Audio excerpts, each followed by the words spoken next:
तंत्र क्या है? खोपड़ी रखी है, हाँ। खप्पर रखा है, हाँ। और उसमें से खोपड़ियों की माला लेके हड्डियां दिखाई दे रही हैं। अगर 10 महाविद्याओं की बात की जाए, कितना ये तंत्र विद्याओं से जुड़ा हुआ है और 10 महाविद्याएं आखिरकार हैं क्या?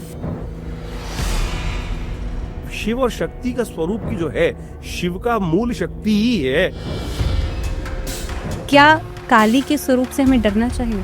तो जब हम माँ के रूप में भगवती की उपासना करते हैं तो हम तो उनके बच्चे हुए, तो हमको माँ से डरेगा कौन? शक्ति की उपासना कई रूपों में करते हैं, चाहे नवरात्र के समय नवदुर्गा के रूप में करें या हम कहीं ना कहीं पे अलग अलग देवियों की उपासना की जाती है। अगर 10 महाविद्याओं की बात की जाए, कितना ये तंत्र विद्याओं से जुड़ा हुआ है और 10 महाविद्याएं आखिरकार हैं क्या? चमत्कारी शक्ति संसार की पराशक्ति है, और ये संसार की पराशक्ति है, ये अद्भुत रूप से कार्य करने वाली है। ये विभिन्न स्वरूप हैं भगवती के। देखिए, एक भगवती के विभिन्न स्वरूप कहा गया हर जगह शास्त्र के दृष्टिकोण से। जैसे नवरात्र है, 9 दिन है, उसमें कहा गया 9 स्वरूपों की भगवती की उपासना करने की बात करती है। वहीं जरा यदि जब उसके अष्टम अध्याय को पढ़ते हैं तो वहां सहस्त्रों भगवती के स्वरूप उपस्थित हो जाते हैं। जैसे वैष्णवी, अनेक अनेक जितने भी भगवान के अवतार हुए, उन सबकी एक शक्ति साथ में है।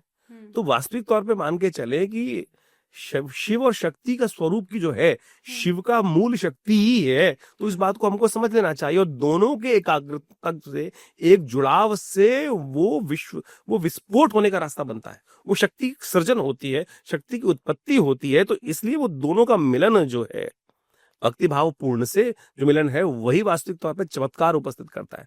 10 महाविद्या के अंतर्गत हम बात कर रहे हैं। ये भगवती के 10 वर्णन शास्त्रों की विधि के अनुसार से वर्णन किया जाता है, और इतने चमत्कारिक स्वरूप हैं कि जो संसार की सब इच्छा है, काली से शुरू होकर कमला तक, काली से लेकर कमला तक, काली यानी भक्ति की दृढ़ता, और कमला यानी वो संसार की पराशक्ति, जहां धन, वैभव, ऐश्वर्य, समृद्धि सब कुछ प्राप्त करने का योग बनता हो, उनका स्वरूप का वर्णन देखें। भगवती माँ काली वहां पे आती हैं, एक भयावह स्वरूप जिसको देखकर रोंगटे खड़े हो जाए आदमी के। देखिए, उस वर्णन को समझने की आवश्यकता है।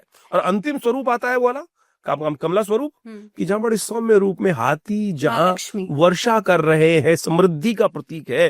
लेकिन आप समझ, तप के द्वारा ही वो समृद्धि प्राप्त हो सकती है। वो तप का मार्ग जो है, वो हमको समझना है। आचार्य जी, आपने काली के स्वरूप की बात की। काली ने मधुकैटभ का भी विनाश किया था, रक्त बीज का भी विनाश किया था, एक एक रक्त की बूंद पी करके उनका विनाश किया था। यहाँ पे काली के स्वरूप को अगर हम समझते हैं, क्या डरना चाहिए काली के स्वरूप से? क्योंकि आज के जमाने में अगर हम बात करें, क्योंकि नवरात्र की पूजा आज के समय में अगर हम करते हैं, तो हमारे मन में चाहे मधुकैटभ के रूप में हो, चाहे रक्त बीज के रूप में हो, हमारे अंदर कई सारे विकार हैं। क्या काली के स्वरूप से हमें डरना चाहिए? आप किसके बच्चे हैं? हम किसके बच्चे हैं? शेर के बच्चे क्या शेरनी से डरते हैं? नहीं डरेंगे ना, उसके लिए तो खेलेंगे, उसके लिए तो उछल कूद करते रहेंगे। तो जब हम माँ के रूप में भगवती की उपासना करते हैं, तो हम तो उनके बच्चे हुए, तो हमको माँ से डरेगा कौन? जो कोई गलत कार्य करके आ रहा है, चोर डकैत, पुलिस से कौन डरता है? अगर किसी घर में पुलिस वाले बैठे हैं, किसी के पिताजी पुलिस वाले हैं, तो शायद वो पुलिस से नहीं डरते। वो तो कहेगा पुलिस तो भैया गलत काम करते हैं, मुझे विवेक जागा हुआ मेरे मन में, गलत कार्य नहीं करना है। चोर डरता है, डकैत डरता है, गलत कार्य करने वाला उस डरता है। तो यानी भगवती का वो जो स्वरूप है, वो तो बड़ा सौम्य है, करुणामय स्वरूप है। आज के जमाने में कहा जाता है कि आपके अंदर अगर गुस्सा है, अगर किसी से आप द्वेष करते हैं, अगर आपके अंदर लस्ट है बहुत ज्यादा, तो वो भी एक तरह का विकार ही उसे माना जाता है, और वही एक तरीके के राक्षस हैं जो हम उस युग से समझते आ रहे हैं। लेकिन आज के जमाने में वो सभी राक्षस सबसे पहले हमारे अंदर है, तो हमारे अंदर के विकारों का हमें खात्मा करना है। आज के जमाने नहीं, शुरू से। हाँ। शुरू से ही वो मकार, जो पंच मकार जिनकी हम बलि देने की बात करते हैं, जिनकी हम बलि देने की बात करते हैं, तंत्र विद्या के अनुसार से सबसे बड़ी चीज आती है कि बलि देने की व्यवस्था बना दी गई। पंचमकार, मत्स्य, मांस, महिष, मेष, मदिरा, मैथुन इत्यादि जिनका वर्णन किया जाता है। यानी मेष यानी भैंसा, मेष यानी बकरा, महिष यानी भैंसा, उनकी बलि देने की बात की जाती है। लेकिन आप समझे कि कौन है? अभी आपने क्रोध की बात करी, मेष यानी क्रोध, मेष क्रोध का स्वरूप है, और महिष यानी अहंकार। दो बकरों की लड़ाई देखी आपने? कई बार टीवी पे देखी होगी कि सिर फोड़ फोड़ के ऐसे लग रहे होते हैं, और सिर आपस में गुस्से में एक दूसरे पे वर्चस्व दिखाने के लिए वो भेड़ जो आपस में बकरे लड़ रहे होते हैं सिर फोड़ के, तो मेष साक्षात जो स्वरूप है वो क्रोध का स्वरूप है। महिष जो भैंसा है वो अहंकार स्वरूप है। अहंकार अगर कहीं चल रहा हो, रास्ते में खड़ा हो जाए तो बिल्कुल वो चाहे बस आ रही हो चाहे कुछ हो वो नहीं हटेगा, चाहे कट जाए वो कटेगा नहीं। तो महिष, तो ये वास्तविक तौर पे अहंकार जो अंदर बैठे, जब तक इनकी आहुति नहीं दोगे। लेकिन शब्दावली के माध्यम से लोगों ने क्या कर दिया कि शास्त्र में एक मंत्र आया है जिस प्रकार से कि जो नवमी के दिन या अष्टमी के दिन भगवती को इन पंच मकारों की आहुति प्रदान करेगा और तो वो क्या बन जाएगा, देवता बन जाएगा, तो साक्षात सिद्धि को प्राप्त कर लेगा, देवता बन जाएगा। लेकिन अब शब्दावली को पकड़ लिया उसने, अब शब्दावली पकड़ लिया तो मत्स्य, मांस, महिष, मेष, मदिरा इत्यादि सब कुछ भगवती को अर्पित कर दिया। मदिरा का मतलब काम, ठीक है ना, महिष का मतलब आपको अहंकार बता दिया।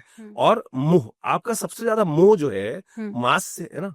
अगर कोई कहे कि ये मांस काट के दे दो, अभी आजकल ऑर्गन डोनेशन की बात चलती है, हाँ। कोई डरने की बात करते हैं, सबसे पहले कहेंगे मैं कैसे अपना अंग दे दूं। सबसे ज्यादा मोह व्यक्ति को है तो अपने शरीर के साथ मोह है ना, और वो डोनेट करके तैयार नहीं है, दान करने का तैयार नहीं है, तो कहां से वो कर देगा किस तौर पे। तो यहाँ सबसे बड़ी वो चीज समझाई जाती है, ये पंचमकार कुछ और थे। लेकिन आज शब्दावली के माध्यम से समाज के अंदर बहुत सारा व्यभिचार हुआ, गलत हुआ, लोगों ने उसको मिस इंटरप्रिटेशन किया और उसको गलत तरह से उपयोग कर लिया, और फिर लोगों ने भयावह वातावरण बनाने का प्रयास कर दिया।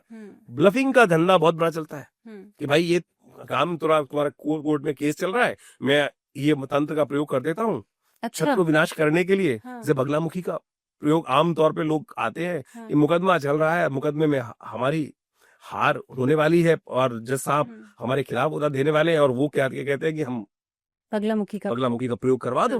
लेकिन आचार्य जी, बगलामुखी का प्रयोग, माँ बगलामुखी की पूजा करने से अगर आप गलत हैं और आप माँ बगलामुखी का प्रयोग कर रहे हैं तो गलत आपके साथ होगा? बिल्कुल होगा। हाँ।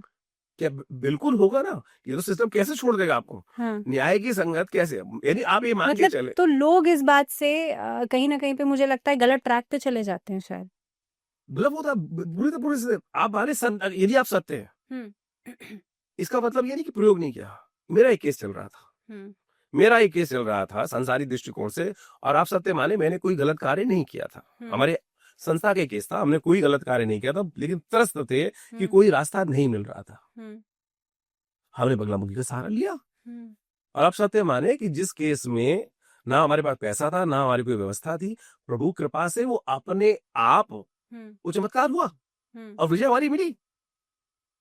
नहीं तो क्या था, अगर नहीं भगवान की कृपा नहीं होती तो हमको वो चीज कि आज की तारीख में केस लड़ने के लिए पैसे चाहिए, सब कुछ चाहिए, कैसी भी व्यवस्था बनती है, लेकिन वहां वो चमत्कार करके दिखाते हैं मंत्र, बिल्कुल चमत्कार। लेकिन उसके लिए आपका मार्ग, तो आप कहो कि मैंने 100 आदमी को किसी ने कत्ल कर दिया, उसके बाद आप इस तरफ जाने का प्रयास करोगे, कैसे बचा देगा मंत्र। ये तमाम चीजें जो हैं किसी अन्याय के कार्य के लिए नहीं हो सकती।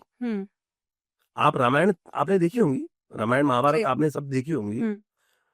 उस इंद्रजीत के द्वारा शक्ति की उपासना करने के बाद पाशुपतास्त्र, ब्रह्मास्त्र और सब नारायणास्त्र सब संधान किए गए, क्या वो अहित कर पाए? नहीं कर पाए ना, क्योंकि वो अन्याय के लिए था। तो आप ये सत्य मान के चले, जो आज की तारीख में जो बहुत सारे लोग आते हैं कि इसका प्रयोग ऐसा कर दिया जाए, वो केवल व्यभिचार के लिए नहीं हो सकता प्रयोग। अगर आप सत्य ठीक है मार्ग से चल रहे हैं, उसके बाद भी समस्या क्या थी, फिर हम सही चल रहे हैं तो हमको जरूरत क्या है? सही बहुत सारे लोग प्रश्न कर लेते, सत्य चल रहे हैं तो हमको आवश्यकता क्या है? कर्म की आवश्यकता तो है ना, कर्म की आवश्यकता तो है। क्या संसारिक जिस तरह से जीत पा रहे हो, क्या वो कृपा हो पाएगी? हम कष्ट भोगते क्यों हैं? सबसे पहले तो हम समझे माने के शास्त्र में एक वाक्य है, अवश्यमेव भोक्तव्यम कृतम कर्म शुभाशुभम। मेरे को या आपको या किसी व्यक्ति को कोई भोग प्राप्त हो रहा है, कष्ट आ रहा है, तो सबसे पहले तो ये समझ लो कि मैंने ही कुछ गलत किया होगा जिसके कारण से भोग रहा हूं। अब कर्म के द्वारा ही उस भोग को समाप्त किया जा सकता है। शुभ कर्म कर कर उस नेगेटिव कर्म को काटा जा सकता है। तो परमात्मा की उपासना क्या है? तप है, यज्ञ तप है, भगवती के भगवान की भक्ति तप है, ये 15 महाविद्या की जो उपासना है तप है। उस तप को कर कर मैंने प्रायश्चित किया, और वो दुष्कर्म जो मेरे भाग्य में जुड़ गया था जाकर उसको मैंने काटा, और उससे मेरे प्रारब्ध के अंदर, मेरे जीवन के अंदर वो पुण्य का उदय हुआ, और वो मुझे विजय दिलवाएगा। ये सीधा इंटरप्रिटेशन तो ये समझने की बात है, ये समझ नहीं पाते लोग। ये समझ नहीं पा रहे हैं। और आज जाएंगे 2 लाख रुपए 5 लाख रुपए देके पंडित जी तथाकथित तौर पे, मैं पंडित भी नहीं कहूंगा उसको, किसी भी एक व्यभिचारी को जो इस तरह से कार्य करने की बात करता है वो व्यभिचारी है। और फिर वो कहेगा जी मैं इस तंत्र का उपयोग करके ऐसे कर दूंगा।